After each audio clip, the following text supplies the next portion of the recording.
datang aja langsung ke rumah saya. Benar nggak Bu ini sapinya ini mau dibawa Bu? Itu yang benar, bukan malah bos bilang sama bos kamu, warga kita tidak mau sama daging. Setuju nggak seperti itu? Saya pikir kita kembali lagi. Enggak Pak, ini perlakuan bener nggak ada RT seperti itu? Tapi kembali. Dilepas sapi saya, bener nggak? Kembali saya Jangan ngomong kembali, bener nggak? Loh, karena bukan itu pengancaman, karena belum jam 7.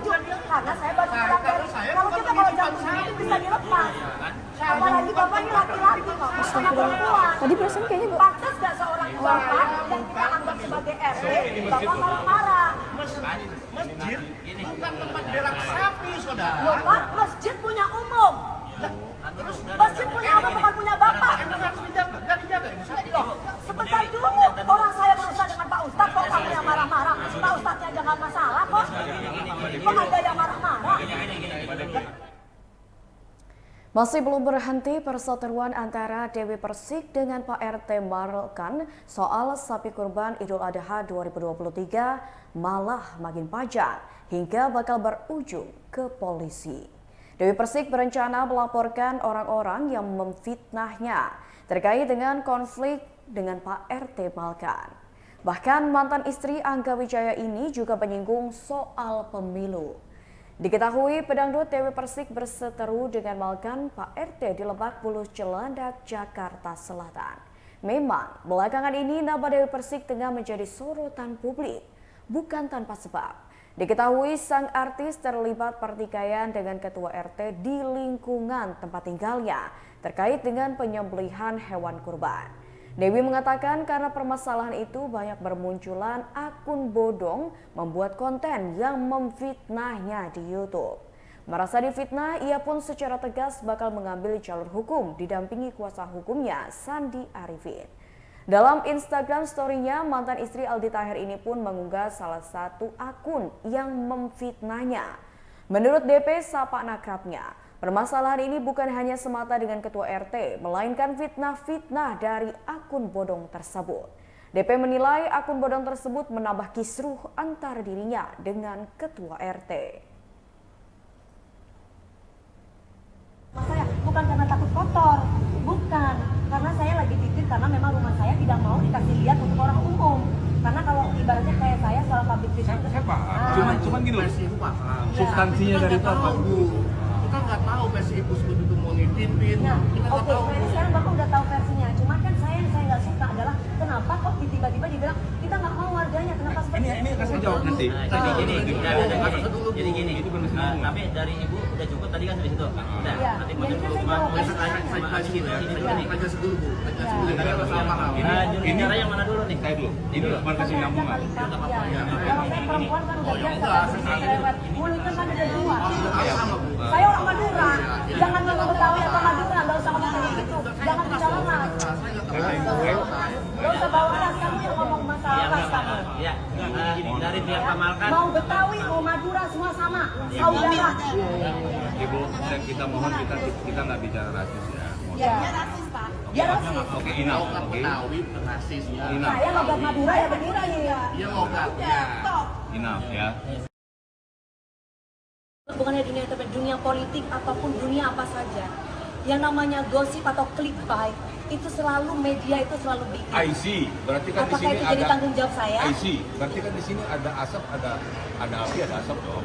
Nah, Karena asapnya, tidak mungkin example this media membuat yang namanya apakah topik media ini begini. saya yang buat?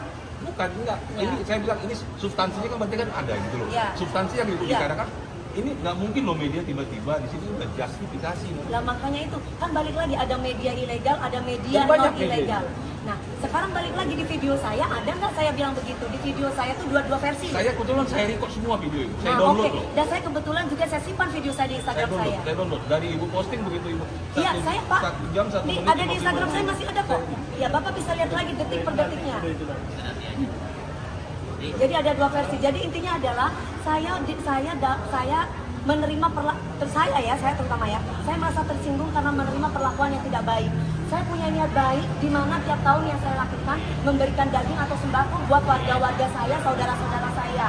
Walaupun dari door to door. Jadi ibu, Ya. tapi kan omongan itu tadi sudah disampaikan Nah, bahwa enggak kan saya harus ulang lagi dong Pak. Kemudian saya mendapat perlakuan dari orang yang saya anggap bapak di warga sini. Iya. Salah satu Enggak, contohnya maksud kita minta tolong, kan dulu Pak Ustadz, ketika saya minta tolong, tapi saya ditanggapi, kalau mereka kan berarti saya, ditanggapi tidak baik. Contohnya, saya bersuara kepada Pak Presiden. Pak Presiden apakah marah-marah kepada saya? Itu kan gak pantas selaku Bapak. Harusnya Pak Presiden mendengar, ada Pak Tenang atau Pak RT datang aja langsung ke rumah saya. Benar gak Bu ini sapinya ini mau dibawa Bu? Itu yang benar, bukan malah bilang sama bos kamu, warga kita tidak mau sama daging. Setuju nggak seperti itu? Saya pikir kita kembali lagi, Bu. Kita nggak usah. Enggak Pak, ini perlakuan bener nggak ada RT seperti itu? Tapi kembali. Dilepas sapi saya, bener nggak? Kembali saya Jangan sampaikan. ngomong kembali, bener nggak? Ibu. Loh, karena kan itu pengancaman, karena belum jam 7. Karena saya baru pulang dari, kalau kita kalau jam 7 itu bisa dilepas. Apalagi Bapak ini laki-laki kok. Pengarip geseran kanan dikit pengarip. Begini abang Tri. Yuk, maghrib yuk. Ada yang mau istirahat yuk.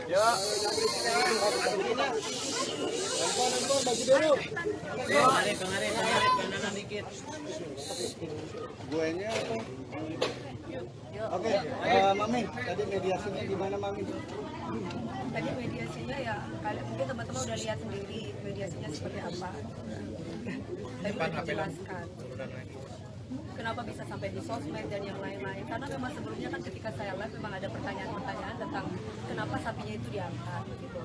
Dan di situ pun juga sudah jelas semuanya bahwa di sini ada listnya itu adalah mengenai Pak Ustadz sama Pak RT-nya yang tidak ada komunikasi.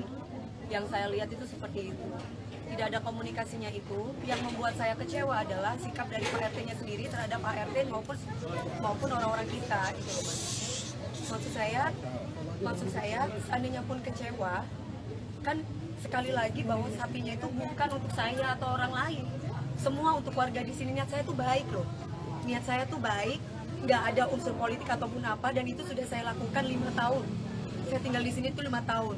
4 tahun tinggal di sini, 1 tahun nggak tinggal di sini. Saya sering di sini aja, saya masih berhubungan. Pertama saya pernah saya melakukan itu bersama Pak Ustadz dalam arti melakukan memberikan sembako, memberikan daging itu pertama kali tahun 2000 pada waktu pandemi. Itu ada Pak RT. Setelah itu banyak keluhan dari para warga ke saya mengatakan bahwa sembakonya saya tidak mendapatkan sembako Bu, tidak rata lah, yang tidak begini, tidak begitu. Padahal saya itu RT tempatnya Bu Dewi, justru yang dapat kadang RT lain. Akhirnya saya cari solusi sendiri. Saya curhat sama Pak Ustadz, terus Pak Ustadz mengatakan ya udah langsung saja ke saya Bu, biar saya nanti akan list orang-orangnya. Bukan saya yang minta list, dari Pak RT-nya sendiri yang memang menginisiatifkan untuk memberikan list. Bu, saya list ya Bu. Nah, dari list itu dikuponin gitu loh Mbak. Karena kan yang saya tahu yang namanya sembako, entah itu Idul Fitri ataupun Idul Adha, itu kan buat orang-orang yang tidak mampu. Kalaupun kita mau makan juga nggak apa-apa, tapi kan bukan yang pesta buat makan sendiri, tapi lebih mengutamakan orang-orang